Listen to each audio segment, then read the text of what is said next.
Di depan gerbang rumah mewah itu, seorang ayah berdiri mematung, sambil memegang bingkisan lebaran yang kini gemetar di tangannya.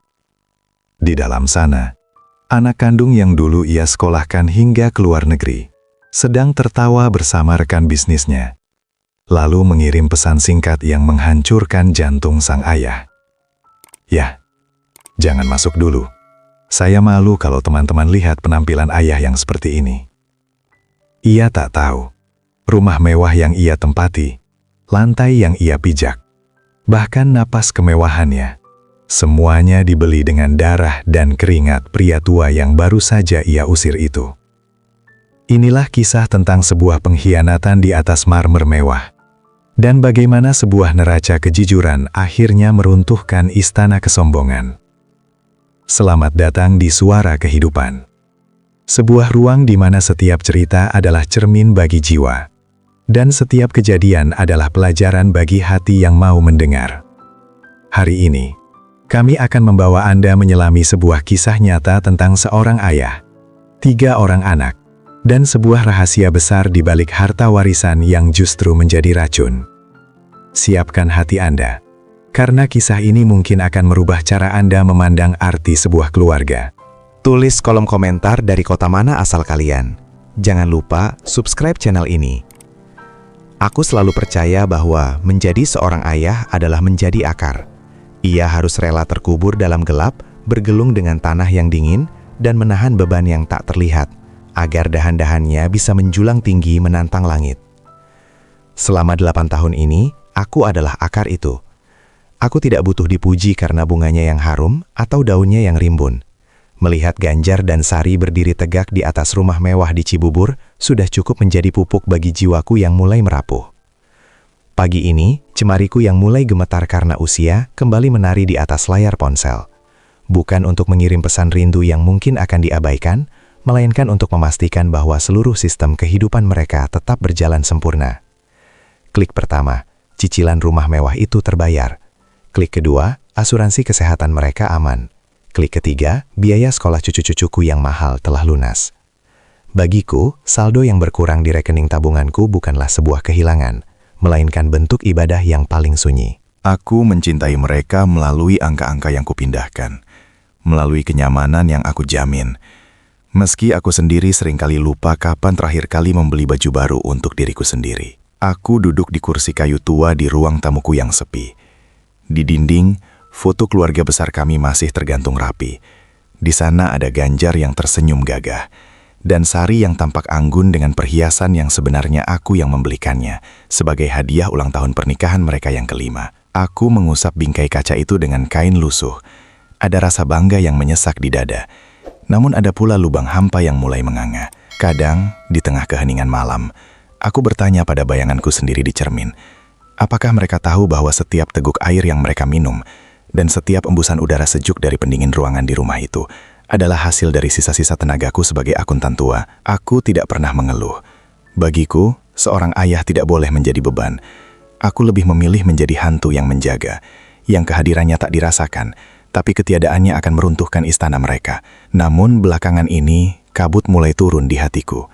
Suara Ganjar di telepon terdengar semakin jauh, seolah ada dinding kaca yang tebal di antara kami. Sari, menantuku yang dulu ku kenal lembut, kini bicara dengan nada yang terburu-buru, seakan setiap detik yang ia habiskan untuk menyapa mertuanya adalah pemborosan waktu yang sia-sia. Aku mencoba berhusnuzon. Mungkin mereka terlalu lelah mengejar dunia. Aku menghibur diri dengan berpikir bahwa kesuksesan memang seringkali membuat orang lupa pada pijakan asalnya. Aku menarik napas panjang, menghirup aroma kopi yang mulai dingin. Di luar, suara burung gereja bersahutan, menyambut fajar yang mulai menyingsing di ufuk timur. Esok adalah malam takbiran, momen yang seharusnya penuh dengan kehangatan pelukan dan aroma opor yang melegakan. Aku sudah menyiapkan setumpuk amplop coklat berisi tunjangan hari raya untuk para asisten rumah tangga mereka, dan tentu saja hadiah spesial untuk Ganjar dan Sari. Aku ingin datang sebagai ayah yang membawa kebahagiaan, bukan sebagai orang tua yang menuntut perhatian. Aku tidak tahu bahwa di balik layar ponsel yang tenang itu sebuah badai sedang dipersiapkan untuk meluluh lantakan seluruh dunia yang kubangun dengan penuh kesabaran selama puluhan tahun ini. Badai itu tidak datang dengan guruh yang menggelegar, melainkan melalui keheningan yang mencekam dan dering ponsel yang tak kunjung bersambut. Di meja makan, tumpukan amplop coklat itu masih rapi bersusun, seolah ikut menanti kepastian kapan mereka akan berpindah tangan. Aku menatap kalender. Esok adalah hari di mana seluruh umat akan menggemakan asma Allah, merayakan kemenangan setelah sebulan penuh menahan dahaga. Namun bagiku, dahaga itu terasa berbeda. Bukan perutku yang kosong, melainkan jiwaku yang mulai meronta karena rindu yang tak kunjung menemukan pelabuhan. Aku mencoba menghubungi Ganjar sekali lagi. Nada sambung itu berbunyi panjang, namun berakhir dengan suara operator yang dingin dan datar. Perasaan tidak enak mulai merayap di tengkukku. Apakah mereka terlalu sibuk menyiapkan pesta besar di rumah Cibubur? Aku membayangkan kesibukan di sana. Sari yang mungkin sedang sibuk memesan catering premium dengan kartu kredit yang tagihannya baru saja kulunasi kemarin. Atau cucu-cucuku yang asyik mencoba baju-baju baru dari merek ternama. Aku tersenyum tipis, mencoba mengusir prasangka buruk yang mulai mengetuk pintu hati. Mungkin mereka sedang di jalan. Bisikku pada kesunyian rumah. Aku beralih mengirim pesan singkat pada Sari. Nak, ayah sudah siapkan bingkisan untuk kalian. Besok sore ayah ke sana ya, sebelum takbiran dimulai. 1 jam berlalu. 2 jam. Ponselku tetap bisu. Aku memutuskan untuk menyibukkan diri. Aku membersihkan mobil tuaku yang meski tak semewah Jazz atau Mobilio milik mereka, namun selalu setia mengantarku kemana-mana. Aku memoles bodinya hingga mengilat, membayangkan wajah ceria cucu-cucuku saat aku turun dari mobil ini membawa sekotak mainan yang sudah kupesan jauh-jauh hari. Aku ingin menjadi kakek yang hebat. Kakek yang meski tak lagi bertenaga, tetap mampu memberikan dunia di telapak tangan mereka. Namun, saat senja mulai menjemput dan langit berubah warna menjadi jingga yang perih, sebuah notifikasi muncul di layar ponsel. Jantungku berdegup kencang. Itu dari Sari. Aku membacanya dengan tangan sedikit gemetar, mengharapkan kata, iya ya, atau kami tunggu. Namun, kata-kata yang muncul justru terasa seperti sembilu yang menyayat halus, namun dalam. Ya, sepertinya besok jangan kesini dulu ya. Kami sedang banyak tamu penting. Rekan bisnis Ganjar dari luar kota semua. Takutnya ayah capek kalau harus ikut melayani mereka. Nanti kalau suasana sudah sepi, kami kabari lagi. Aku tertegun di kursi teras. Kalimat melayani mereka berputar-putar di kepalaku. Apakah di mata menantuku, aku hanyalah seorang kakek tua yang kehadirannya hanya akan menjadi beban atau pelayan bagi tamu-tamu agung mereka? Aku menarik napas dalam, mencoba menenangkan debaran yang mulai terasa sesak.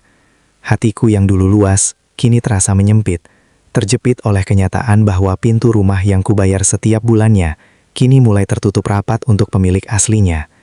Malam mulai turun, membawa hawa dingin yang menusuk hingga ke tulang. Aku menatap amplop-amplop coklat di atas meja dengan tatapan kosong. Cahaya lampu ruang tamu terasa terlalu terang bagi mataku yang mulai berkaca-kaca. Aku tidak marah, sungguh. Aku hanya merasa seperti orang asing di tengah kebahagiaan yang kurakit sendiri dengan peluh dan air mata. Aku belum menyadari bahwa penolakan halus ini hanyalah sebuah mukodimah dari sebuah luka yang lebih besar. Sebuah kalimat yang akan mengubah seluruh sisa hidupku sebagai seorang ayah. Kini bergelantungan di langit-langit kamar, seolah menunggu waktu yang tepat untuk jatuh dan menghancurkan segalanya. Malam ini, gema takbir mulai bersahutan dari masjid di ujung jalan, menyusup melalui celah jendela dan menyentuh gendang telingaku dengan nada yang tak lagi terasa merdu. Biasanya, suara Allahu Akbar adalah melodi kemenangan yang paling kutunggu. Namun kali ini, setiap dentuman beduk terasa seperti palu yang memukul-mukul dadaku, mengingatkanku pada sunyi yang kian pekat. Aku berdiri di depan cermin, menatap garis-garis keriput di wajahku yang seperti peta penderitaan yang panjang.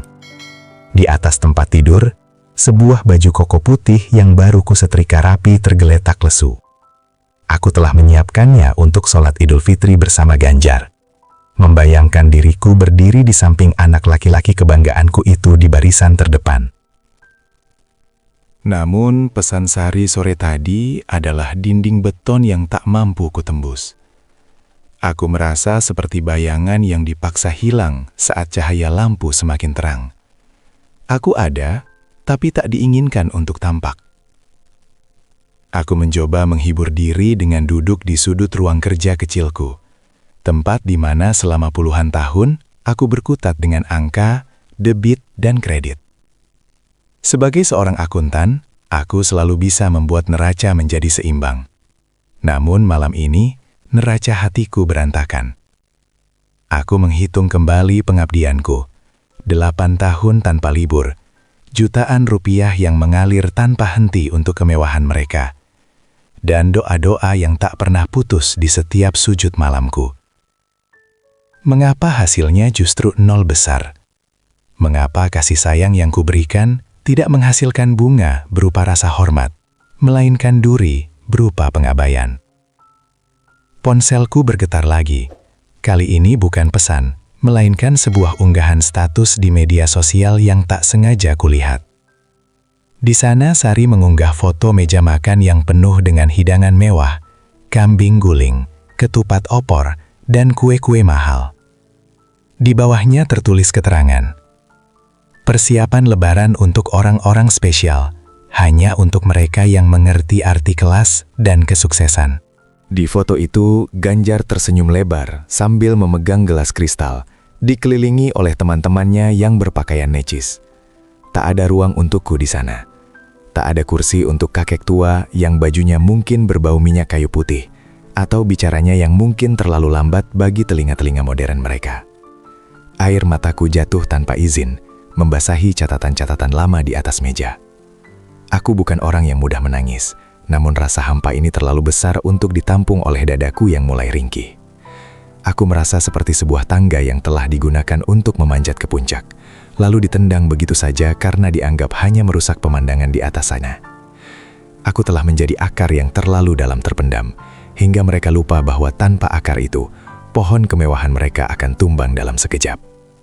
Di sela-sela isak yang kusembunyikan dalam telapak tangan, aku mendengar suara takbir yang semakin kencang, seolah-olah memanggilku untuk berserah. Aku mengambil napas panjang, mencoba mengumpulkan sisa-sisa harga diri yang masih tercecer.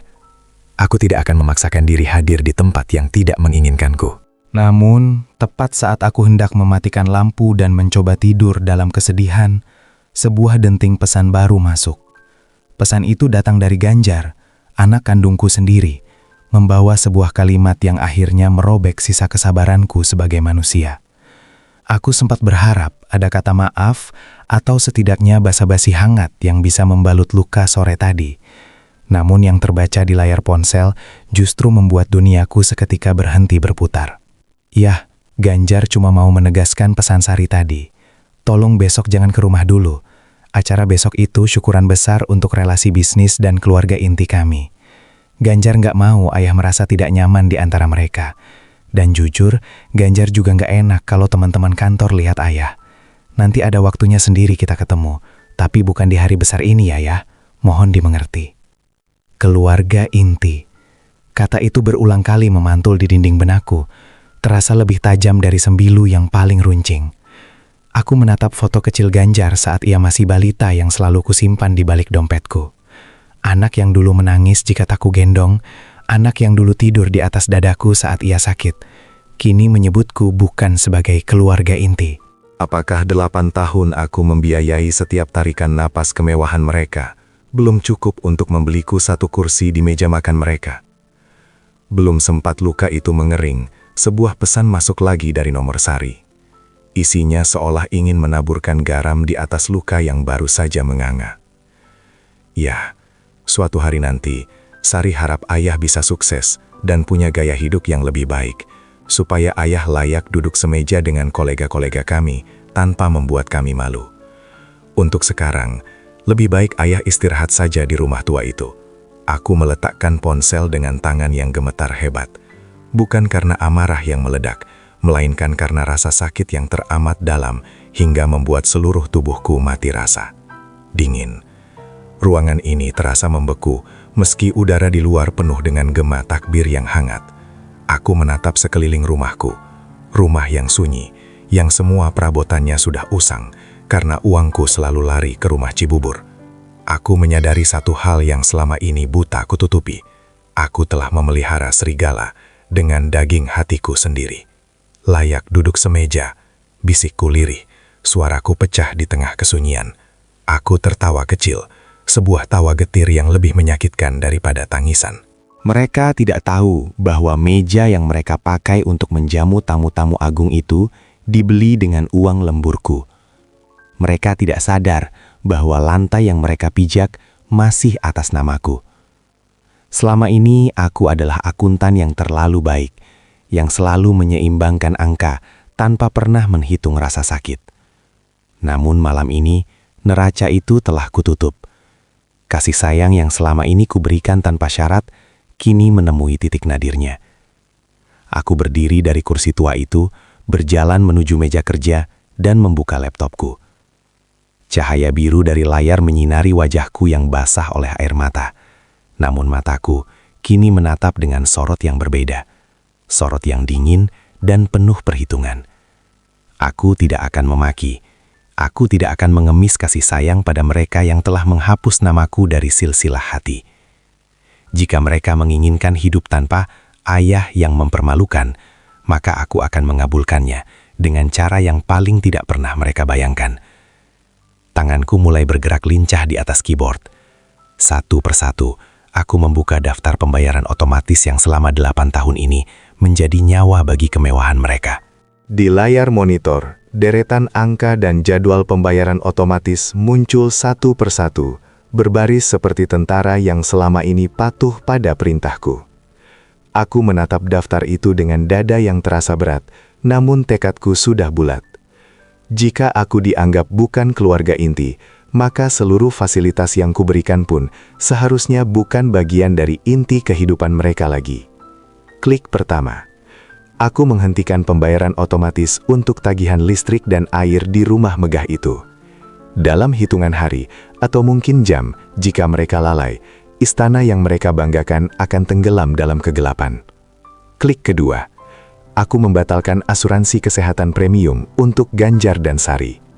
Aku ingin mereka merasakan bagaimana rasanya bertarung dengan dunia tanpa perisai yang selama ini kupasangkan di pundak mereka. Klik ketiga adalah yang paling memilukan bagiku. Cicilan 2 mobil mewah, Jazz dan Mobilio, yang setiap bulannya menyedot hampir seluruh sisa tabunganku.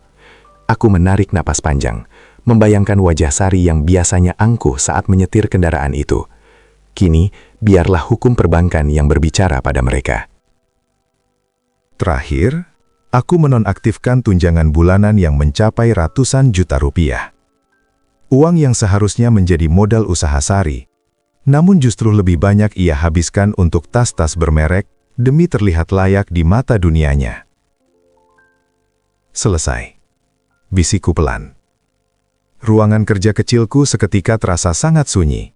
Setelah suara klik ketikus itu berhenti, ada rasa perih yang luar biasa. Seolah aku baru saja memotong urat nadiku sendiri. Namun, di balik rasa sakit itu, ada sebuah kelegaan yang mulai tumbuh. Aku bukan lagi dompet berjalan. Aku bukan lagi rahasia memalukan yang harus disembunyikan di dapur saat tamu-tamu agung datang berkunjung. Pagi hari Lebaran pun tiba. Matahari terbit dengan cahaya yang begitu bening, seolah ingin membasuh sisa-sisa air mataku semalam. Aku mengenakan baju koko putih yang sudah kusiapkan, lalu berangkat menuju masjid dengan langkah yang lebih ringan. Tak ada lagi beban untuk menyenangkan mereka. Tak ada lagi rasa cemas apakah bingkisanku akan disukai, atau malah berakhir di gudang. Saat aku pulang dari masjid, ponselku mulai bergetar di saku baju. Satu panggilan masuk dari Ganjar. Aku membiarkannya. Lalu satu pesan singkat dari Sari masuk dengan nada yang sudah mulai berubah panik. Yah, ini ada apa? Kenapa kartu kredit Sari ditolak saat mau bayar catering tambahan? Dan kenapa ada notifikasi dari bank kalau cicilan mobil menunggak? Ayah lupa transfer. Aku menatap layar ponsel itu tanpa ekspresi. Lupa? Tanyaku pada bayanganku di cermin. Tidak, aku tidak lupa.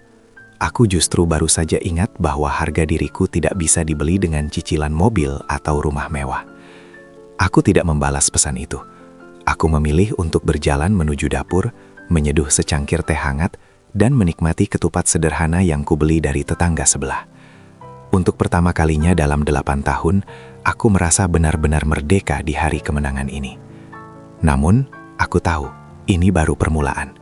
Badai yang sesungguhnya akan segera mengetuk pintu rumahku saat mereka menyadari bahwa akar yang selama ini mereka injak-injak telah memilih untuk melepaskan genggamannya dari tanah. Dan kini, pohon kesombongan yang mereka banggakan mulai goyah diterpa angin kenyataan. Aku baru saja menghirup sesap terakhir teh hangatku ketika suara deru mesin mobil yang terburu-buru berhenti tepat di depan pagar rumah tuaku. Tak perlu melihat keluar untuk tahu siapa yang datang. Suara klakson yang tak sabaran itu sudah cukup menjelaskan betapa besarnya kepanikan yang sedang mereka bawa.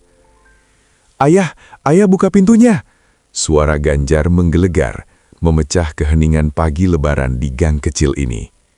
Aku berjalan pelan, membuka pintu kayu yang sudah mulai dimakan usia. Di sana, Ganjar berdiri dengan wajah merah padam, masih mengenakan baju koko mahal yang senada dengan Sari yang berdiri di belakangnya. Sari tampak berantakan. Riasan wajahnya yang biasanya sempurna kini sedikit luntur oleh keringat kemarahan. Tak ada ucapan selamat Idul Fitri atau permohonan maaf yang tulus. Yang kuterima justru sebuah telunjuk yang mengarah tepat ke wajahku. "Ayah apa-apaan sih? Malu tahu ya? Tadi di depan tamu-tamu, Sari mau bayar kekurangan catering tapi kartunya diblokir." Ganjar berteriak tanpa memedulikan tetangga yang mulai mengintip dari balik jendela. "Belum lagi pesan dari bank soal mobil. Ayah sengaja mau bikin kami malu di hari lebaran?" Aku menatap anak laki-lakiku itu dengan tatapan yang sangat tenang. Di mataku, dia bukan lagi sosok yang harus kulindungi, melainkan seorang pria dewasa yang sedang merengek karena mainannya direbut. "Bukankah kemarin kalian bilang ini hari untuk keluarga inti?" Tanyaku dengan suara rendah namun stabil. "Aku hanya berpikir jika aku bukan bagian dari inti kehidupan kalian, maka dompetku pun tak seharusnya menjadi inti dari nafas ekonomi kalian." Sari melangkah maju, matanya berkilat penuh kebencian. "Halah, ayah nggak usah main drama puitis begini. Kami ini sedang merintis kesuksesan. Ayah harusnya bangga punya anak dan menantu yang bisa bergaul dengan kalangan atas. Tapi kalau ayah begini caranya, memutus dana tiba-tiba, ayah itu jahat. Ayah mau lihat kami hancur?" "Yang menghancurkan kalian bukanlah aku, Sari," jawabku sambil menatapnya lurus-lurus. "Tapi gaya hidup yang kalian bangun di atas tanah orang lain. Kalian membangun istana di atas pasir. Dan sekarang air laut sedang pasang. Cukup ya." Ganjar membentak. Suaranya bergetar karena emosi yang tak terkendali. "Kalau ayah mau uang itu kembali karena merasa rugi sudah membiayai kami, nanti akan Ganjar ganti. Tapi jangan permalukan kami sekarang." Aktifkan lagi semua pembayarannya. Atau ayah jangan harap bisa melihat cucu-cucu lagi. Ancaman itu. Ancaman yang biasanya selalu berhasil membuatku bertekuk lutut karena kerinduan. Namun kali ini, entah mengapa, hatiku terasa sangat dingin. Luka semalam telah membekukan rasa takutku. Aku menyadari bahwa cinta yang dipaksakan lewat ancaman bukanlah cinta, melainkan penyanderaan emosional. Aku tersenyum tipis, sebuah senyuman yang membuat Ganjar terdiam sesaat. "Silahkan Ganjar, jika itu pilihanmu. Tapi ingat satu hal, rumah di Cibubur itu, besok pengacaraku akan datang ke sana. Pastikan kalian sudah membaca surat somasi yang kukirim lewat pesan singkat tadi." Mereka berdua terbelarak, wajah Sari pucat pasi, sementara Ganjar seolah kehilangan kata-kata. Mereka baru menyadari bahwa akuntan tua yang biasanya hanya diam dan patuh ini telah menyiapkan perhitungan yang jauh lebih rumit daripada sekedar angka di atas kertas. Sebuah kalkulasi tentang harga diri yang tak lagi bisa ditawar. Ganjar dan Sari terpaku di ambang pintuku. Wajah mereka berubah menjadi kanvas yang memucat saat menyadari bahwa kata somasi bukan sekadar gertakan kosong dari seorang ayah yang sedang merajuk. "Somasi apa ya? Ayah jangan bercanda. Rumah itu punya kami." Suara Ganjar melemah. Ada nada ketakutan yang mulai menyusup di sela keberaniannya yang palsu. Ia mencoba mencari pegangan pada pilar kayu terasku, seolah dunianya baru saja diguncang gempa yang tak kasat mata. Aku menarik napas panjang, membiarkan udara pagi yang jernih mengisi paru-paruku sebelum mengeluarkan sebuah map plastik bening dari balik meja tamu. Selama 8 tahun, aku membiarkan kalian percaya pada kebohongan yang kalian ciptakan sendiri. Kalian merasa rumah itu adalah bukti kesuksesan kalian, padahal setiap bata yang menyusun dindingnya, setiap keramik yang kalian injak adalah keringatku. Aku menyodorkan selembar sertifikat tanah dan bangunan. Di sana tertulis namaku dengan jelas, Jamaluddin. Tidak ada nama Ganjar, apalagi Sari.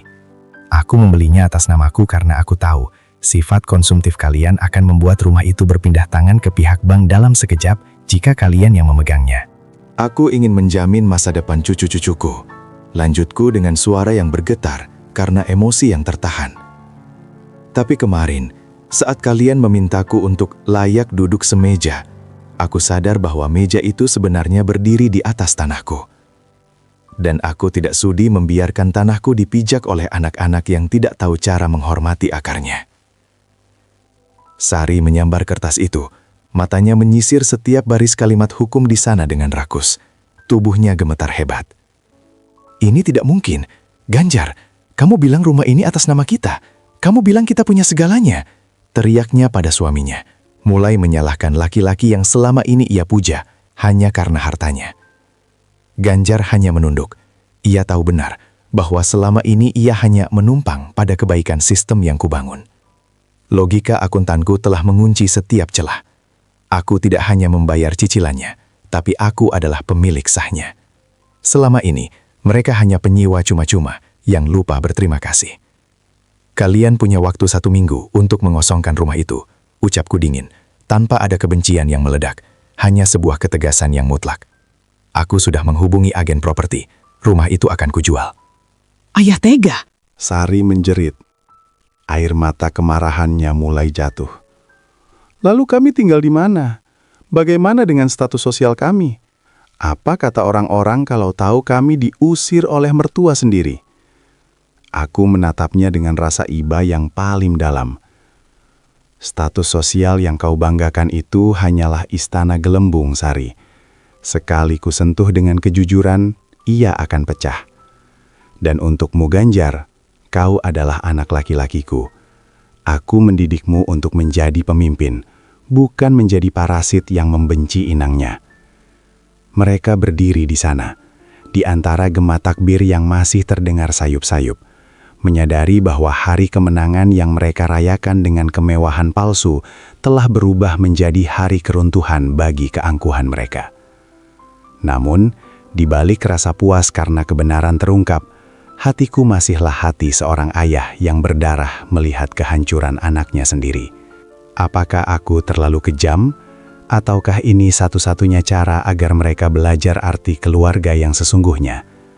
Pertanyaan itu terus berputar di benakku, menari-nari di sela keheningan rumah yang kini terasa semakin luas dan dingin. Namun jawaban itu datang lebih cepat dari yang kuduga. Bukan melalui permintaan maaf yang tulus, melainkan melalui serangan balik yang penuh dengan racun fitnah. Sore itu, ponselku tak henti-hentinya bergetar. Bukan pesan dari Ganjar, melainkan telepon dari beberapa kerabat lama dan rekan-rekan kerjaku yang menanyakan hal yang sama. Jamal, apa benar yang ditulis menantumu di media sosial? Dengan tangan yang sedikit gemetar, aku membuka aplikasi berwarna biru itu. Di sana, sebuah unggahan Sari telah dibagikan ratusan kali. Sebuah foto hitam putih yang memperlihatkan diriku dari belakang, tampak renta dan lesu, disertai narasi yang menyayat hati. Hati-hati dengan penampilan luar yang tampak bersahaja. Mertuaku, seorang yang kami anggap pelindung, ternyata adalah sosok yang sangat manipulatif. Di hari Lebaran yang suci ini, dia mengusir kami, anak, menantu, dan cucu-cucunya dari rumah, karena dia ingin menjual aset demi kesenangan pribadinya di masa tua. Di mana hati nuranimu ya? Apakah harta lebih berharga daripada darah dagingmu sendiri? Kolom komentarnya penuh dengan hujatan dari orang-orang yang tidak tahu apa-apa. Mereka menghakimiku sebagai orang tua yang serakah, mertua yang kejam, dan kakek yang tak punya perasaan. Dadaku terasa sesak. Air mata yang kukira sudah habis semalam, kini menggenang kembali. Rasanya lebih sakit daripada saat dilarang datang ke acara lebaran.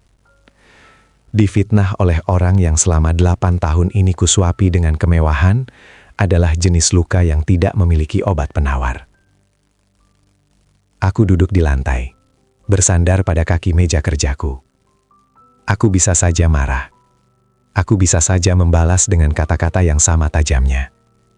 Namun, sebagai seorang akuntan, aku terbiasa bicara dengan data, bukan dengan drama. Aku menarik nafas panjang, mencoba menenangkan detak jantungku yang tidak beraturan. Sari, kau tidak tahu siapa yang sedang kau tantang. Bisikku lirih pada bayangan di layar ponsel. Selama 8 tahun, ketelitianku sebagai akuntan membuatku tidak pernah membuang satupun bukti transaksi. Aku memiliki folder khusus di komputerku, berisi pindai bukti transfer, tangkapan layar pesan-pesan Sari yang meminta uang dengan paksa, hingga pesan penghinaan mereka yang menyebutku tidak layak. Aku menyimpannya bukan untuk membalas dendam. Awalnya hanya sebagai catatan pribadi. Namun kini mereka memaksaku untuk membuka kotak Pandora itu. Logika mulai mengambil alih emosiku yang sempat hancur. Aku tahu, jika aku diam, fitnah ini akan menjadi kebenaran di mata dunia. Tapi jika aku bicara, aku akan menghancurkan citra yang selama ini susah payah mereka bangun. Aku bimbang. Di satu sisi, ada harga diriku yang diinjak-injak. Di sisi lain, ada Ganjar, anakku, yang akan ikut tenggelam dalam badai yang diciptakan istrinya sendiri. Aku menatap foto cucu-cucuku di atas meja. Mereka tidak berdosa, namun membiarkan kebohongan ini terus tumbuh adalah bentuk pendidikan yang salah bagi mereka. Dengan berat hati, aku mulai menyusun sebuah folder tanggapan. Aku tidak akan menulis kata-kata makian. Aku hanya akan menyajikan angka dan fakta.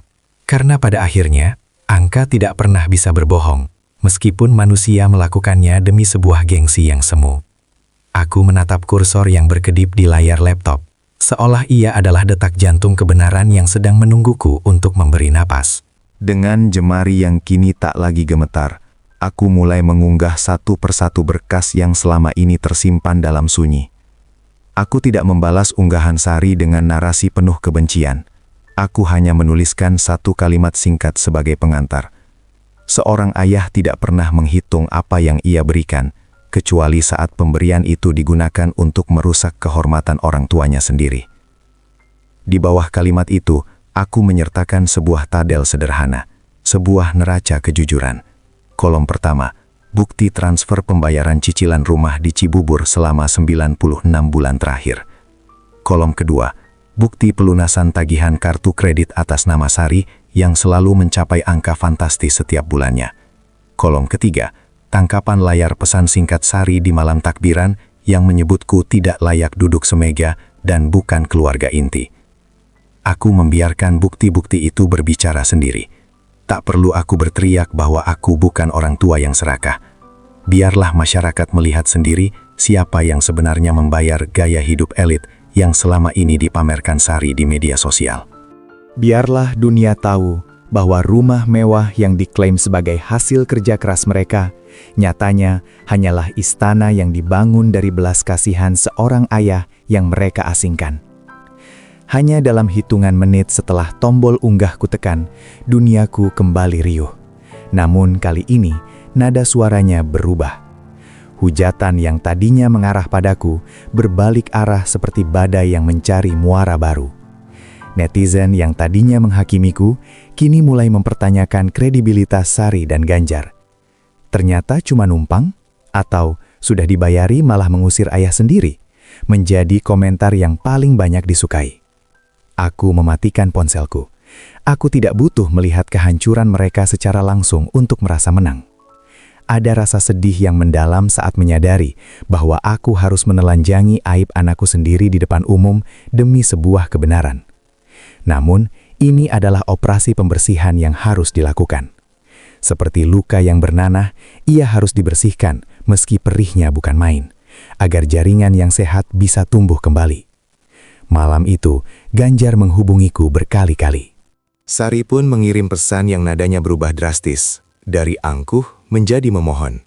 Meminta agar aku menghapus unggahan itu karena nama baik mereka di kantor sedang dipertaruhkan. Aku hanya membacanya tanpa niat membalas. Mereka takut kehilangan nama baik, sementara aku sudah lebih dulu kehilangan hati nurani mereka. Aku berjalan menuju jendela, menatap bintang yang berpijar di langit malam. Di tengah riuh rendahnya jagat maya yang membicarakan keberanianku, hatiku justru mulai bimbang. Logika akuntanku berkata ini adalah keadilan. Namun hati seorang ayah mulai bertanya-tanya.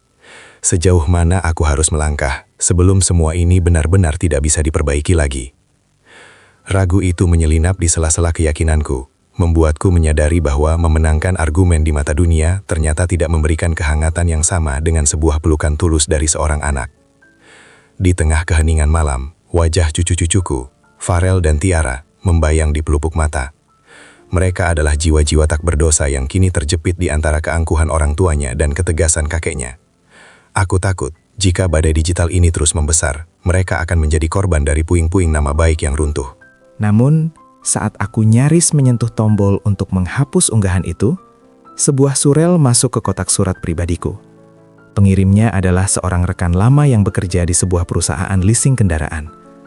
Kalimat pembukanya singkat, namun isinya mampu membuat jantungku berdegup kencang karena kaget. Jamal, aku melihat unggahanmu yang viral. Ada sesuatu yang harus kamu ketahui tentang menantumu sebelum kamu memutuskan untuk memaafkan. Sari tidak hanya menumpang hidup padamu, dia telah melangkah terlalu jauh. Terlampir dalam surel itu adalah beberapa dokumen digital. Mataku membelalak saat membaca data yang ada di sana. Ternyata, selama setahun terakhir, Sari diam-diam telah menjaminkan BPKB mobil Mobilio yang sebenarnya masih atas namaku dan cicilannya aku bayar ke sebuah perusahaan pembiayaan swasta untuk menutupi hutang-hutang pribadinya di lingkaran sosialitanya. Bukan itu saja. Ada indikasi bahwa ia mencoba memalsukan tanda tanganku untuk mengajukan pinjaman dengan jaminan rumah Cibubur. Aku terduduk lemas di kursi kayu. Rasa perih yang tadi kurasakan kini berubah menjadi kedinginan yang membeku. Ini bukan lagi soal anak yang kurang ajar atau menantu yang tidak tahu berterima kasih. Ini adalah pengkhianatan yang sistematis. Sari bukan sekadar menikmati fasilitas. Dia sedang mencoba menggerogoti sisa-sisa hari tuaku hingga ke sumsumnya. Astagfirullah, desisku pahan. Air mata yang jatuh kali ini bukan karena sedih, melainkan karena rasa syukur yang terselubung. Jika saja aku tidak menghentikan aliran dana kemarin, jika saja aku tetap menjadi ayah yang lembut dan penurut, mungkin dalam beberapa bulan ke depan aku akan terbangun dan mendapati diriku kehilangan segalanya, termasuk rumah tua yang kutinggali ini. Logikaku yang sempat goyah kini kembali mengeras seperti baja. Kasih sayang tanpa batas memang seringkali membuat kita buta, namun kebenaran memiliki cara sendiri untuk memaksa kita melihat. Aku menyadari bahwa Sari adalah benalu yang tidak akan pernah berhenti menghisap sebelum pohonnya mati. Dan Ganjar, anakku itu entah terlalu bodoh atau terlalu cinta, hingga membiarkan istrinya melakukan semua itu di bawah hidungnya. Aku menutup laptop dengan perlahan. Keraguanku telah sirna, digantikan oleh rencana yang lebih matang. Aku tidak bisa lagi membiarkan ini hanya menjadi drama media sosial. Ini sudah masuk ke ranah hukum dan masa depan keluarga. Besok, tepat 7 hari sejak somasi pertama aku kirimkan, aku akan datang ke rumah Cibubur. Bukan sebagai ayah yang merindu, tapi sebagai pemilik sah yang akan mengambil kembali haknya. Aku harus menyelamatkan apa yang masih bisa diselamatkan, demi cucu-cucuku dan demi sisa harga diriku yang sempat mereka injak-injak. Gema takbir di luar sana sudah lama menghilang, berganti dengan kesunyian fajar yang membawa pesan tegas, bahwa setiap kebohongan pasti akan menemui ajalnya di tangan waktu. Pagi ini, matahari terbit dengan cahaya yang tajam, seolah ikut bersiap menyaksikan sebuah babak yang paling menyesakan dalam hidupku. Aku bercermin, merapikan kerah kemeja batikus, bukan untuk menghadiri pesta, melainkan untuk melakukan sebuah perpisahan yang elegan namun menyakitkan. Di sampingku, Pak Hendra, pengacara sekaligus kawan lamaku, telah siap dengan setumpuk berkas legal yang sah di mata negara. Kami tidak datang dengan amarah yang meluap, tapi kami datang dengan kebenaran yang tidak bisa digugat. Saat mobil kami memasuki gerbang perumahan mewah di Cibubur, jantungku berdegup dengan ritme yang aneh. Ada rasa sesak yang mencoba naik ke tenggorokan, namun kutelan bulat-bulat. Aku melihat rumah besar itu, istana yang kubayar dengan tetesan keringat dan doa di setiap sujud malamku. Di depannya, mobil Jazz dan mobilio itu terparkir anggun, tidak tahu bahwa beberapa menit lagi mereka akan berganti tangan. Kehadiran kami segera menarik perhatian.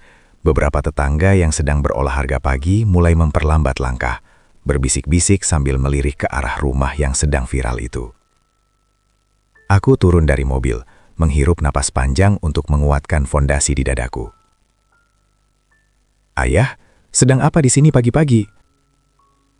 Ganjar keluar dengan wajah yang kusam, matanya sembab, mungkin karena tekanan berita di media sosial yang tak henti-henti menghujamnya. Di belakangnya, Sari muncul dengan tatapan yang masih penuh pembangkangan, meski raut ketakutan tidak bisa ia sembunyikan. "Waktunya sudah habis, Ganjar," ucapku tenang, suaraku datar namun berwibawa. 7 hari sudah berlalu, aku datang untuk mengambil kembali apa yang memang seharusnya menjadi hakku. Pak Hendra melangkah maju, membacakan rincian penyitaan aset. Di saat yang sama, sebuah truk derek dari pihak leasing muncul di gerbang perumahan. Sari berteriak histeris saat melihat petugas mulai memasang alat penarik pada mobil Jazz kesayangannya. "Tidak boleh, ini mobilku. Ayah, kau benar-benar keterlaluan. Kau mempermalukan kami di depan semua tetangga." Sari menjerit, suaranya melengking tinggi, memancing lebih banyak pasang mata untuk menonton drama nyata ini. Ia mencoba menghalangi petugas, namun kekuatannya tak sebanding dengan surat tugas yang sah. Aku menatap Sari, lalu beralih pada Ganjar yang hanya berdiri mematung seperti pohon yang tersambar petir. "Rasa malu yang kau rasakan sekarang, Sari, tidak ada apa-apanya dibandingkan rasa sakitku saat kau bilang aku tidak layak duduk semeja denganmu," kataku perlahan. "Kau bilang aku mempermalukan kalian? Tidak.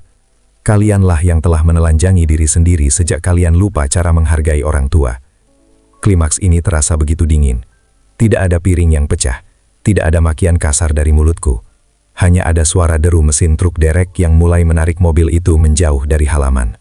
Di mata para tetangga, kedok gaya hidup mewah Sari yang ternyata hanyalah hasil numpang kini terbongkar sepenuhnya. Air mata Ganjar jatuh. Ia mencoba meraih tanganku, namun aku menariknya pelan. Bukan karena aku tidak lagi sayang, tapi karena aku tahu, jika aku luluh hari ini, dia tidak akan pernah belajar menjadi laki-laki yang punya harga diri. "Ayah, tolong," rintihnya pelan. Namun, keputusanku sudah bulat sekeras batu karang.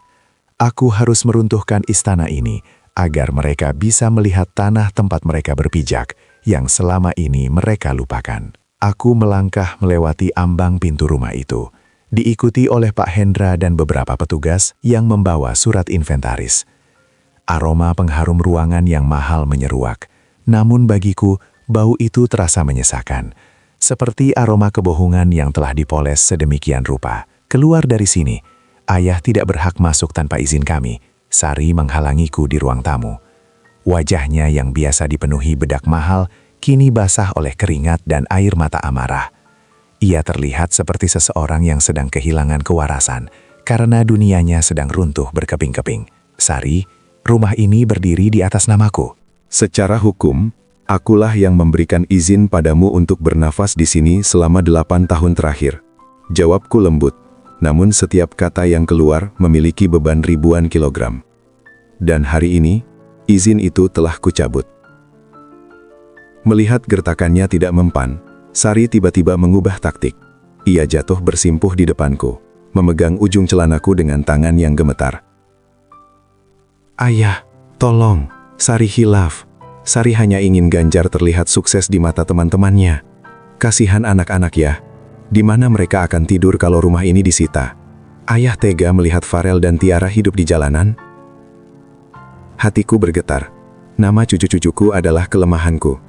Namun, sebelum aku sempat bicara, Pak Hendra berdehem dan menunjukkan sebuah dokumen baru padaku. Itu adalah bukti upaya Sari untuk menjaminkan rumah ini dengan tanda tangan palsu yang ia siapkan di bawah laci meja riasnya. Sari, kataku sambil menatapnya dengan rasa kecewa yang paling dalam.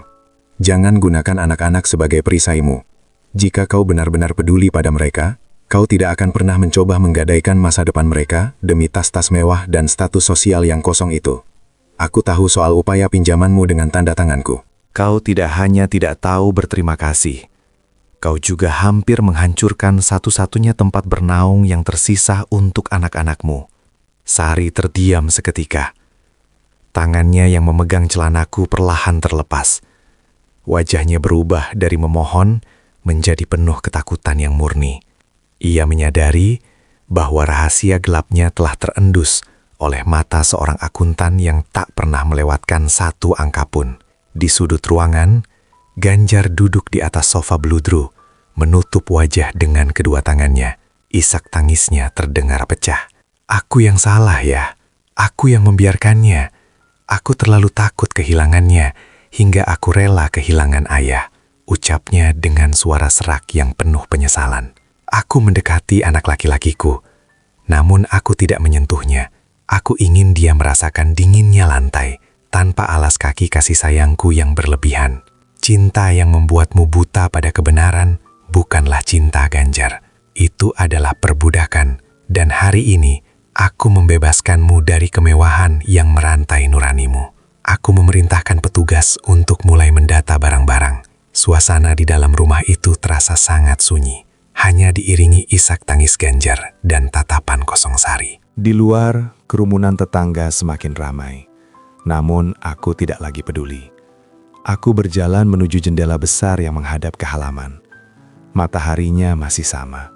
Namun, bayangan yang jatuh di lantai rumah ini tidak lagi terasa milik mereka. Aku harus segera menyelesaikan ini, karena ada satu lagi langkah besar yang harus kulakukan agar rantai ketergantungan ini benar-benar putus untuk selamanya. Namun, Sari sepertinya belum kehabisan cara untuk memberikan perlawanan terakhirnya yang paling beracun. Saat beberapa petugas mulai mengangkat barang-barang elektronik yang merupakan bagian dari asetku, Sari tiba-tiba berlari keluar rumah, menuju kerumunan tetangga yang masih menonton di depan pagar. Tolong lihat sendiri bagaimana mertuaku memperlakukan kami, jeritnya dengan nada yang dibuat seolah-olah ia adalah korban yang paling teraniaya di bumi ini. Ia berlutut di atas aspal jalanan, menarik perhatian semua orang yang lewat. Dia ingin menjual rumah ini demi foya-foya di masa tuanya. Dia tega membuang anak dan cucunya sendiri seperti sampah hanya karena kami sedang kesulitan ekonomi. Lihatlah wajah orang tua yang kalian anggap suci ini. Dia tidak lebih dari seorang lintah darat bagi darah dagingnya sendiri. Para tetangga mulai berbisik-bisik lagi. Tatapan sinis kembali diarahkan kepadaku yang berdiri di teras. Aku menarik nafas panjang, merasakan udara yang sejuk namun penuh dengan duri fitnah. Ini adalah momen yang paling kutakuti, ketika kebaikan disalahartikan sebagai kekejaman oleh dunia yang hanya melihat permukaan. Aku melangkah turun dari teras, berjalan dengan tenang menuju pagar. Di tanganku, aku membawa sebuah tablet yang berisi salinan digital semua komunikasi kami selama setahun terakhir. Pak Hendra mencoba menghalangiku, tapi aku menggeleng pelan. Biarkan orang-orang melihat kebenaran Hendra. Kejujuran tidak butuh pengawal. Aku berhenti tepat di depan Sari yang masih menangis histeris. Aku tidak menyentuhnya, juga tidak membentaknya. Aku hanya menyalakan layar tablet itu dan memutar sebuah rekaman suara yang dikirimkan Sari kepadaku beberapa bulan lalu saat aku sedang sakit di rumah. Suara Sari terdengar jernih dari pengeras suara. Yah, kalau ayah cuma bisa kirim uang 1 juta bulan ini, lebih baik ayah nggak usah telepon-telepon lagi. Malu-maluin saja. Kami ini keluarga sukses, bukan tempat penampungan pensiunan miskin. Seketika, suasana di depan rumah Cibubur menjadi hening, seolah waktu baru saja berhenti. Jeritan Sari terhenti di kerongkongannya. Para tetangga yang tadinya iba, kini menatapnya dengan pandangan jijik dan tidak percaya. Sari, kataku dengan suara yang rendah, namun mampu menjangkau telinga semua orang yang hadir. Aku tidak pernah meminta kau menyembahku. Aku hanya meminta tempat kecil di meja makanmu untuk melihat cucu-cucuku. Tapi kau menyebutku penampungan pensiunan miskin, di saat setiap butir nasi yang kau makan berasal dari uangku. Aku beralih menatap kerumunan orang di hadapanku. Saya tidak sedang membuang anak saya. Saya sedang membuang parasit yang sedang menghisap masa depan mereka. Rumah ini akan saya jual, dan hasilnya akan saya simpan dalam dana pendidikan untuk cucu-cucu saya. Dana yang tidak akan bisa disentuh oleh kedua orang tua mereka yang lebih mencintai gengsi daripada kehormatan. Sari tertuntuk lesu. Wajahnya yang tadi garang, kini berubah menjadi abu-abu. Ia kehilangan panggungnya, ia kehilangan topengnya, dan yang paling menyakitkan, ia kehilangan kekuasaan atas diriku. Sekarang, silakan bawa barang-barang pribadi kalian, perintahku tegas. Dan jangan tinggalkan satu pun jejak kesombongan di rumah ini. Aku membalikan badan, berjalan kembali ke dalam rumah yang kini terasa lebih bersih. Namun, di balik kemenangan ini, aku melihat Ganjar yang sedang menangis di pojok ruangan, menyadari bahwa duniaku dan dunianya mungkin tidak akan pernah bisa bersatu kembali dengan cara yang sama. Hatiku seperti terbelah. Separuh ingin memeluknya dan membisikkan bahwa semua akan baik-baik saja. Namun separuh lainnya, logika akuntan dan harga diriku, mengingatkan bahwa pelukan sekarang hanya akan menjadi pembenaran atas kesalahannya selama ini. Pukul 10 pagi, sebuah mobil sedan putih sederhana berhenti di depan rumah. Sepasang suami istri muda turun dengan langkah yang sopan. Mereka adalah dokter muda yang sudah beberapa kali menghubungiku untuk membeli rumah ini secara tunai.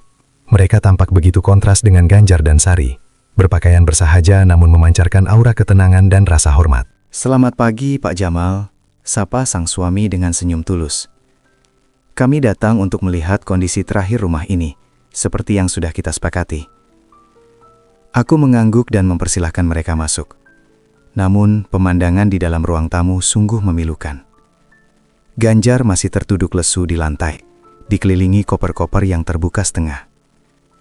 Sari yang sudah kehabisan kata-kata hanya bisa menatap nanar ke arah calon pembeli itu.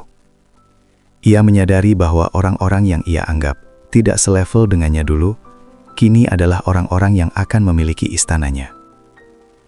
Ayah, tolong, beri aku satu kesempatan lagi. Jangan jual rumah ini sekarang. Aku janji akan bekerja keras.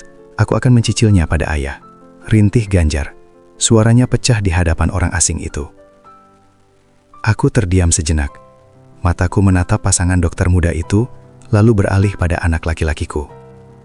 Ganjar, ucapku perlahan. Selama 8 tahun, kesempatan itu sudah kuberikan setiap hari melalui setiap rupiah yang kukirim. Namun kau menggunakannya untuk membeli kesombongan, bukan kemandirian. Jika aku membiarkanmu tetap di sini, kau tidak akan pernah tahu rasanya membangun rumah di atas tanahmu sendiri. Keputusan ini adalah pilihan tersulit dalam hidupku. Menjual rumah ini berarti memutus hubungan fisik terakhirku dengan keseharian mereka. Namun aku tahu bahwa menyembuhkan Ganjar harus dimulai dengan cara membiarkannya merasakan sakit yang nyata. Aku berpaling pada pasangan dokter itu. Silahkan periksa setiap sudutnya. Rumah ini dirawat dengan sangat baik, karena selama ini aku memastikan tidak ada satupun kerusakan yang tidak diperbaiki. Aku ingin rumah ini menjadi tempat bertumbuh bagi keluarga yang benar-benar mengerti arti sebuah hunian, bukan sekedar panggung untuk dipamerkan. Transaksi pun berlanjut. Di atas meja makan yang dulu pernah digunakan Sari untuk menjamu tamu-tamu agungnya, aku menandatangani berkas penjualan. Pena di tanganku terasa sangat berat. Setiap goresan tanda tanganku terasa seperti sedang menuliskan bab penutup dari sebuah buku yang penuh air mata. Sari tiba-tiba bangkit. Wajahnya kini tidak lagi penuh amarah, melainkan kehampaan yang mengerikan. Tanpa sepatah kata pun, ia menyambar tas tangannya dan berjalan keluar rumah, meninggalkan koper-kopernya, meninggalkan suaminya, dan seolah-olah meninggalkan seluruh beban hidupnya di sana. Ia pergi begitu saja saat menyadari bahwa harta yang ia cintai telah benar-benar lenyap. Aku menatap Ganjar yang kini benar-benar sendiri di tengah ruangan yang mulai kosong. Dunianya telah hancur, dan aku adalah orang yang menarik pilar terakhirnya. Namun di balik kehancuran itu, aku berharap ada benih kejujuran yang mulai tumbuh di hatinya yang paling dalam. Kepergian Sari yang begitu tiba-tiba meninggalkan kekosongan yang menyesakan di ruang tamu yang kini bergema itu. Ganjar hanya bisa terpaku, menatap pintu yang masih terbuka lebar, seolah menunggu istrinya kembali dan mengatakan bahwa semua ini hanyalah mimpi buruk. Namun, Sari tidak pernah menoleh. Ia adalah burung yang hanya singgah saat dahan pohon penuh dengan buah dan terbang menjauh saat musim kering tiba.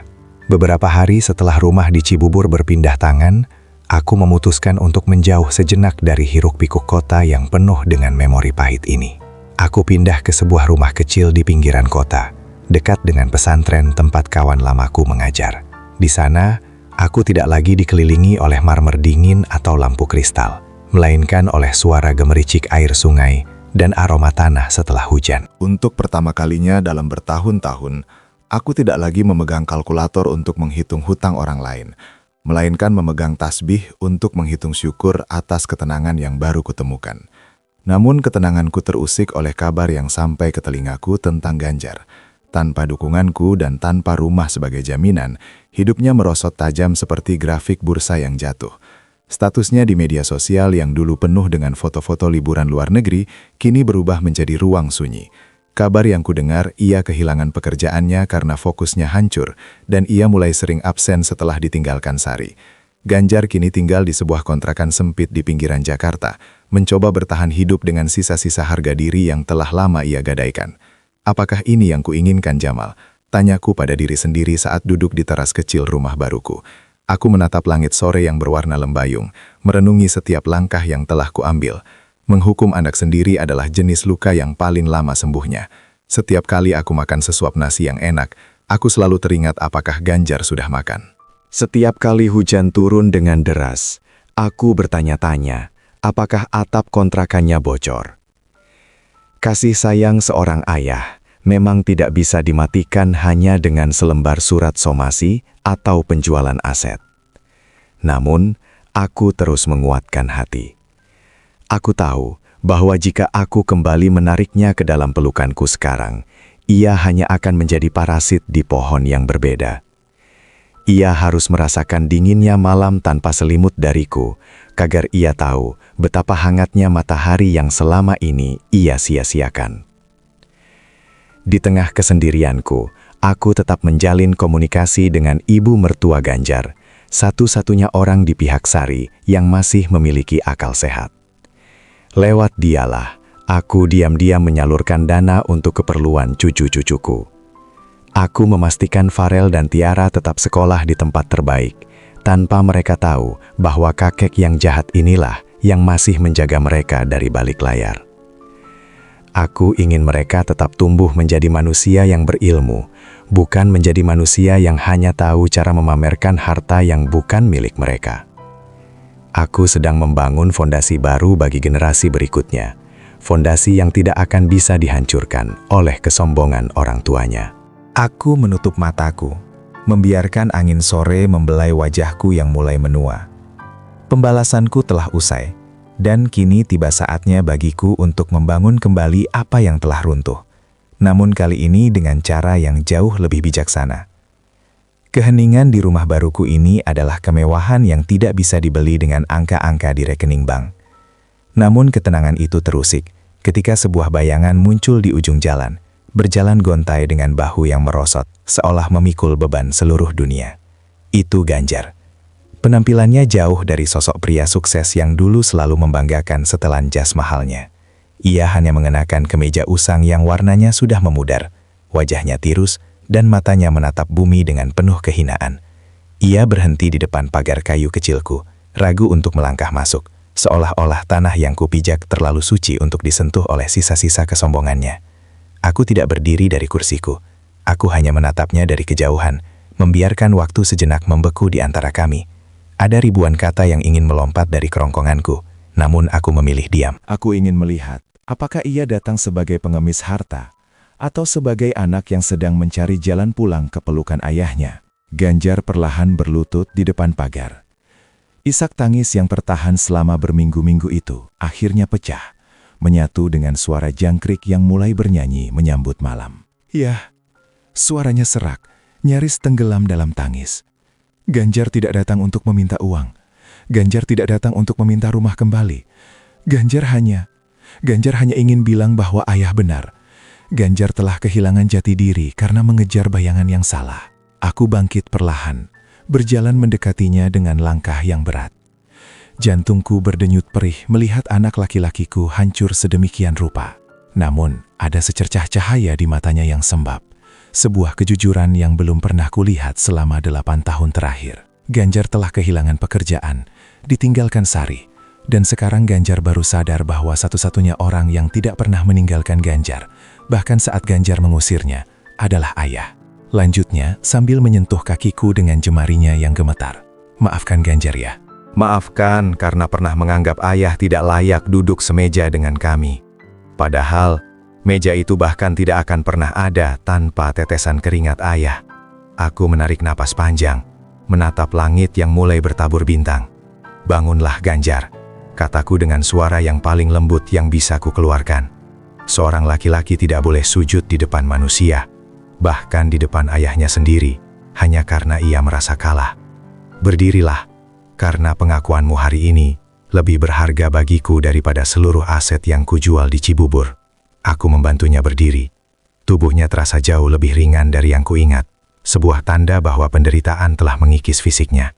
Aku membawanya masuk ke teras, menyuguhinya segelas air putih, simbol dari kesederhanaan hidup yang baru. Aku tidak akan memberimu uang lagi, Ganjar, ucapku sambil menatap matanya dalam-dalam. Tapi aku akan memberimu sesuatu yang lebih abadi. Sebuah jalan untuk menjadi manusia yang merdeka. Kau harus mulai dari nol, dengan tanganmu sendiri, tanpa bayang-bayang namaku atau fasilitas dariku. Apakah kau siap? Ganjar mengangguk pelan namun pasti. Malam itu untuk pertama kalinya setelah sekian lama, kami duduk semeja. Bukan meja mewah penuh hidangan mahal, hanya meja kayu kecil dengan sepotong singkong rebus. Namun, rasanya jauh lebih nikmat daripada pesta manapun yang pernah kusinggahi. Di bawah temaram lampu teras, aku melihat Ganjar menyesap air putihnya dengan penuh takzim.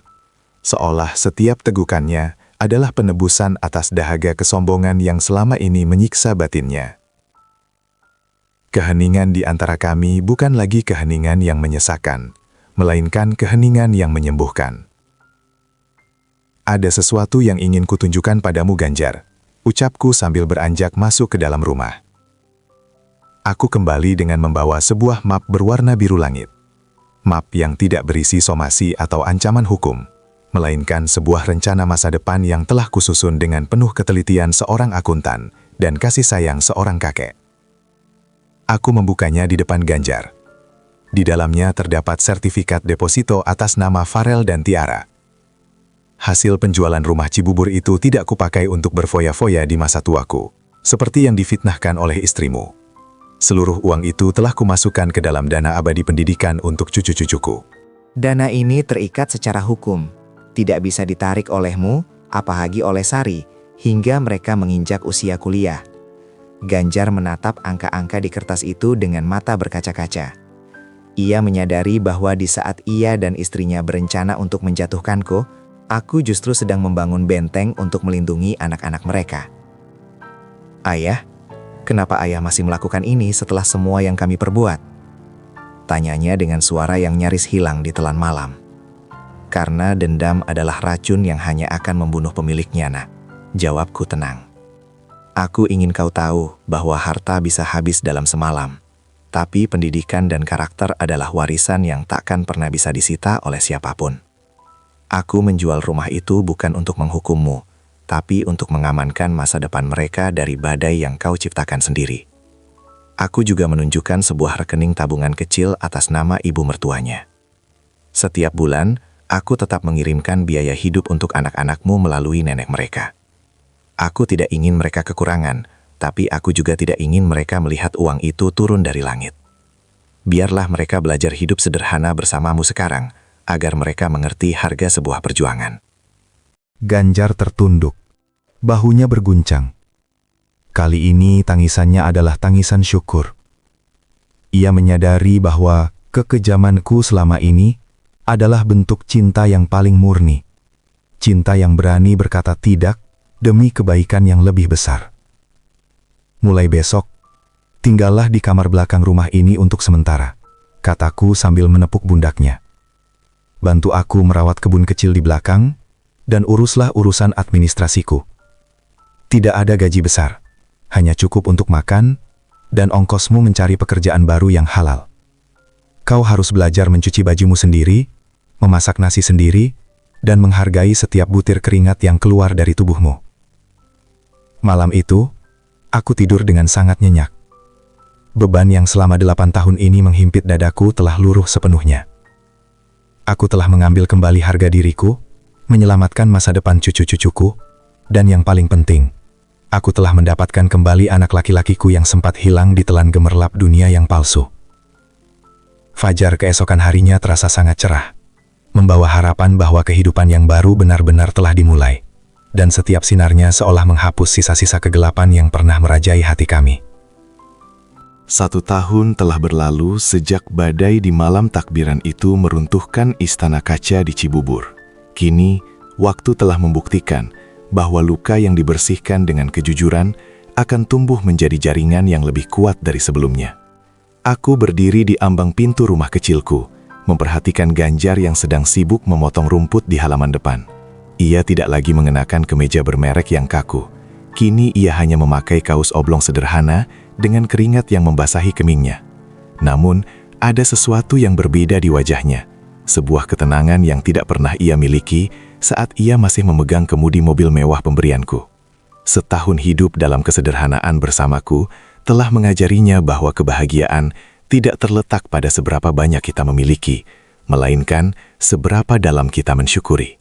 Ganjar kini bekerja sebagai staf administrasi di sebuah perusahaan distribusi kecil.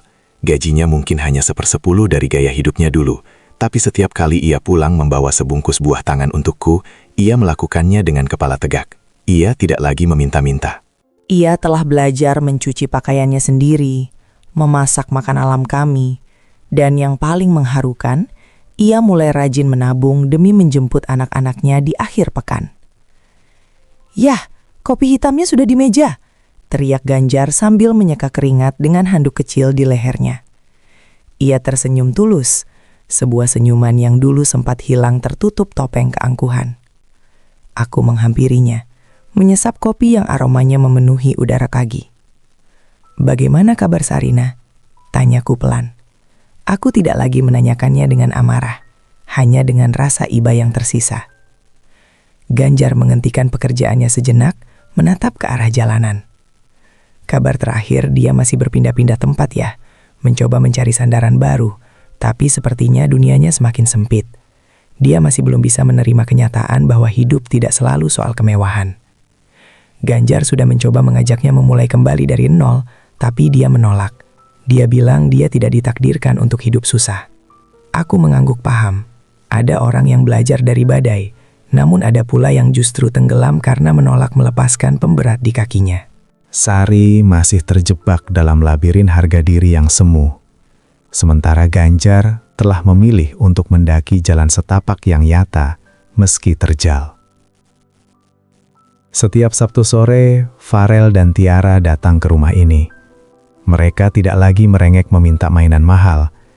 Mereka justru lebih bahagia berlarian di kebun belakang atau mendengarkan ceritaku tentang bagaimana dulu kakek mereka menghitung angka-angka demi masa depan mereka.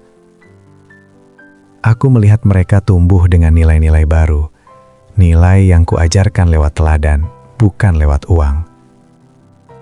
Aku merasa tugas utamaku sebagai seorang ayah hampir selesai. Aku telah menunjukkan bahwa kasih sayang bukan berarti menuruti segala keinginan, tapi berani memberikan teguran yang menyelamatkan. Aku bukan lagi dompet berjalan yang bisa diinjak-injak, melainkan akar yang kembali dihormati karena kekuatannya menopang kehidupan. Di sisa usiaku ini, aku tidak lagi mengejar angka-angka besar dalam rekening bank. Aku lebih memilih mengumpulkan detik demi detik kedamaian bersama anak dan cucuku. Di sebuah meja kayu kecil yang kini menjadi saksi bahwa kami adalah keluarga yang utuh, keluarga inti yang sebenarnya. Namun, di tengah harmoni yang baru kutata ini, hatiku tiba-tiba tersentak oleh sebuah kehadiran yang selama ini berada di sudut sunyi ingatanku. Laras, anak perempuanku, adik dari Ganjar yang selama ini hampir tak pernah kutonjolkan karena ia hidup dalam kesederhanaan yang teramat sangat. Jika Ganjar adalah dahan yang dulu kupupuk dengan kemewahan hingga ia menjadi sombong, maka Laras adalah tunas kecil yang tumbuh di celah batu. Terabaikan, jarang kusapa dengan bantuan finansial, namun akarnya menghujam jauh ke dalam bumi. Sore itu, sebuah mobil tua yang catnya sudah kusam berhenti di depan pagar. Laras turun bersama suaminya, seorang guru honorer yang wajahnya selalu memancarkan keteduhan. "Ayah?" Laras berlari kecil dan langsung memelukku. Tidak ada aroma parfum mahal seperti yang biasa dibawa Sari, hanya aroma matahari dan ketulusan yang murni. "Maafkan Laras baru bisa datang ya. Tabungan kami baru cukup untuk ongkos ke sini." Aku tertegun, rasa bersalah seketika menghujam dadaku. Selama 8 tahun aku memanjakan Ganjar, aku hampir melupakan Laras yang hidup pas-pasan. Aku jarang mengiriminya uang karena aku pikir dia baik-baik saja dengan kemandiriannya. Namun hari ini, ia datang bukan untuk menagih warisan atau memprotes ketidakadilanku di masa lalu. "Ayah, Laras dengar soal semua yang terjadi di Cibubur," ucapnya sambil menggenggam tanganku yang kasar. Suaranya lembut, menenangkan badai yang tersisa di jiwaku. Laras dan Mas Bayu sudah berdiskusi. Kami tahu ayah sudah menjual aset untuk masa depan Farel dan Tiara. Kami tidak ingin ayah kekurangan di hari tua. Laras mengeluarkan sebuah bungkusan kain kecil dari tasnya. Di dalamnya terdapat sebuah buku tabungan dan beberapa perhiasan emas sederhana. Mungkin mas kawinnya dulu. Ini tidak seberapa dibanding apa yang ayah berikan pada Mas Ganjar dulu. Tapi ini adalah hasil jerih payah kami. Kami ingin ayah tinggal bersama kami di desa. Kami sudah siapkan kamar kecil yang menghadap ke sawah. Ayah tidak perlu lagi memikirkan cicilan atau tagihan apapun. Biarkan kami yang melayani ayah sekarang. Aku menatap Ganjar yang berdiri di belakangku. Ia tertunduk, wajahnya memerah karena malu. Ia menyadari bahwa adik perempuannya, yang selama ini dianggap tidak beruntung karena tidak punya jabatan tinggi, justru memiliki kekayaan hati yang tak terbatas. Laras, yang bahkan tidak pernah mendapatkan 1/1000 dari apa yang kuberikan pada Ganjar, adalah orang pertama yang menawarkan perlindungan saat aku memilih hidup menyepi. "Laras," suaraku tercekat di tenggorokan. Air mataku jatuh. Kali ini bukan karena pedih, melainkan karena rasa haru yang luar biasa. Aku menyadari betapa salahnya aku selama ini menilai kesuksesan seorang anak dari jabatan atau rumah mewahnya. Kesuksesan sejati adalah ketika seorang anak memiliki empati untuk menolong orang tuanya, justru saat ia sendiri sedang tidak punya apa-apa. "Simpan emasmu, Nak," kataku sambil mengusap kepalanya yang tertutup kerudung sederhana. "Ayah sudah cukup kaya hanya dengan melihatmu datang hari ini. Kebaikan hatimu adalah warisan paling mahal yang pernah ayah hasilkan, meskipun ayah telat menyadarinya." Sore itu, teras rumahku menjadi saksi sebuah rekonsiliasi yang sempurna. Ganjar memohon maaf pada adiknya, dan Laras memeluk kakaknya tanpa sedikit pun rasa dendam. Aku melihat mereka saling menguatkan, bukan karena tumpukan harta, melainkan karena ikatan darah yang kini telah dibersihkan dari racun materialisme. Inilah kemenangan yang sesungguhnya. Bukan saat aku berhasil menyita rumah mewah itu, melainkan saat aku melihat anak-anakku kembali menjadi manusia yang saling mencintai dalam kesederhanaan. Aku menatap pemandangan di depanku melalui jendela kaca yang bening. Laras yang sedang bercanda dengan anak-anaknya, Ganjar yang sedang membantu Mas Bayu membetulkan pagar, dan tawa cucu-cucuku yang memecah kesunyian desa.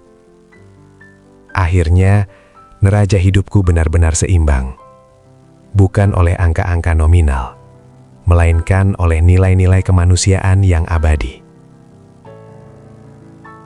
Beberapa bulan kemudian, aku memutuskan untuk menerima tawaran Laras. Aku menjual rumah kecil di pinggiran kota itu dan membagikan hasilnya sebagai modal usaha kecil-kecilan untuk Ganjar, agar ia bisa mandiri sepenuhnya tanpa harus bergantung lagi pada orang lain.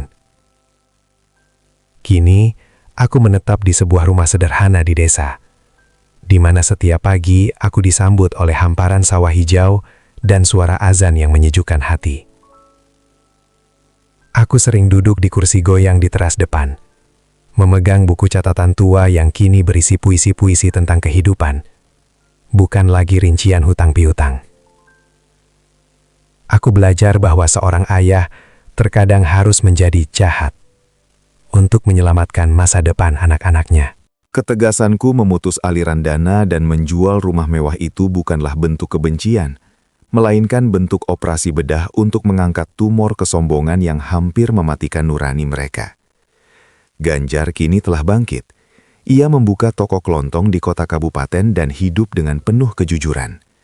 Meski hidupnya tak lagi bergelimang kemewahan, ia sering mengirimiku pesan singkat yang hanya berisi, "Terima kasih sudah memarahi Ganjar dulu ya. Kalau tidak, mungkin Ganjar sudah hancur bersama Sari." Tentang Sari, aku mendengar ia masih berjuang dengan egonya sendiri. Namun aku tetap menyisipkan namanya dalam setiap doaku, berharap suatu saat ia pun menemukan jalan pulang menuju kedamaian. Laras dan Mas Bayu menjadi pelindung masa tuaku dengan cara yang paling tulus. Mereka tidak pernah menanyakan berapa sisa uang di tabunganku. Mereka hanya peduli apakah obat darah tinggiku sudah diminum atau apakah aku ingin makan sayur lodeh kesukaanku. Di tangan mereka, aku merasa benar-benar menjadi keluarga inti, tanpa harus memiliki mobil mewah atau status sosial yang tinggi. Saat matahari mulai terbenam di ufuk barat, membiaskan warna emas yang tenang, aku menyadari bahwa warisan terbaik yang kuberikan pada anak-anakku bukanlah tanah, rumah, atau emas. Warisan terbaik itu adalah karakter, harga diri, dan keberanian untuk mengakui kesalahan. Aku memejamkan mata dengan senyum tipis. Aku, Jamaluddin, seorang akuntan tua yang pernah dihina dan disakiti oleh darah dagingnya sendiri, kini telah menutup buku kehidupanku dengan tinta emas kedamaian. Tak ada lagi air mata, tak ada lagi dendam. Hanya ada rasa syukur yang mengalir tenang, seperti sungai yang akhirnya menemukan muaranya di samudra luas. Ceritaku mungkin akan terlupakan oleh dunia, namun di hati anak dan cucuku, aku akan selalu diingat sebagai seorang ayah yang mencintai dengan cara yang paling berani. Dengan melepaskan, agar mereka bisa berdiri sendiri. Pada akhirnya, harta bisa dicari, rumah bisa dibangun kembali, namun kehormatan dan restu orang tua yang telah hancur tak akan pernah bisa dibeli dengan materi setinggi gunung sekalipun. Pak Jamal telah membuktikan bahwa mencintai anak tidak selalu berarti memanjakan, tapi terkadang harus dengan cara menghancurkan kesombongan mereka agar mereka menemukan jalan pulang yang benar. Semoga kisah ini menjadi pengingat bagi kita semua bahwa setinggi apapun kita terbang, tanah tempat kita berpijak adalah doa-doa dari orang tua yang seringkali kita lupakan. Jika kisah ini menyentuh hati Anda atau mengingatkan Anda pada seseorang, silahkan berikan like dan bagikan video ini agar lebih banyak hati yang tersentuh. Jangan lupa klik tombol subscribe dan nyalakan lonceng notifikasi agar Anda tidak ketinggalan kisah-kisah penuh hikmah lainnya di Suara Kehidupan. Tuliskan pendapat Anda di kolom komentar. Apakah tindakan Pak Jamal sudah benar atau menurut Anda terlalu kejam? Mari kita berdiskusi dengan bijak. Sampai jumpa di kisah selanjutnya.